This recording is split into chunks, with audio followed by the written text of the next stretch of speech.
converso ainda com Lorival Santana. A América Latina está dividida nessa questão, Lorival? Sim, porque existem três categorias de interesses em relação a esse tema. Existem os países que são muito vulneráveis aos Estados Unidos por estar na fronteira, como é o caso do México, por serem grandes exportadores de imigrantes, como é o caso da Guatemala, Honduras, El Salvador, e por dependerem muito das remessas que os imigrantes enviam dos Estados Unidos para esses países, faz parte do PIB desses países, então eles querem um acordo, eles não querem um confronto com Donald Trump, conhecendo a personalidade de Donald Trump.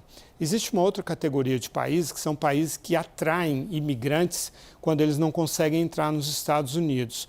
Esse é o caso de Brasil, Chile e Argentina, que são os países com economias mais atraentes aqui. Muitas vezes os imigrantes passam por aqui na tentativa de ir para os Estados Unidos. Quando não conseguem ir, acabam ficando aqui. Então, daí a preocupação desses países em tentar ter algum tipo de negociação com os Estados Unidos para encontrar uma saída mais equilibrada. E existe o aspecto ideológico, obviamente. Então, aí isso diferencia. Acabei de falar de Argentina e Brasil, mas entra a nuance ideológico.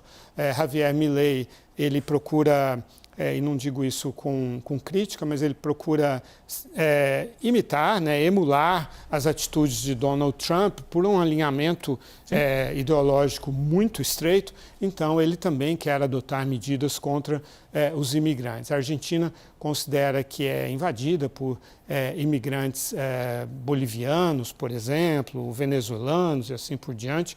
Então, deseja também fechar suas portas e teria um risco de ser acusado de hipocrisia se fossem críticos em relação aos Estados Unidos. Esse é um pouco um caso do Chile, também uma nação muito próspera, Já a parte ideológica, envolvendo sobretudo o governo brasileiro, acaba incentivando esse governo a ter uma atitude um pouco mais crítica e buscar também uma atitude que inspira a soberania. Esse foi o caso da Colômbia também, mas a Colômbia tem uma dependência econômica monumental em relação aos Estados Unidos.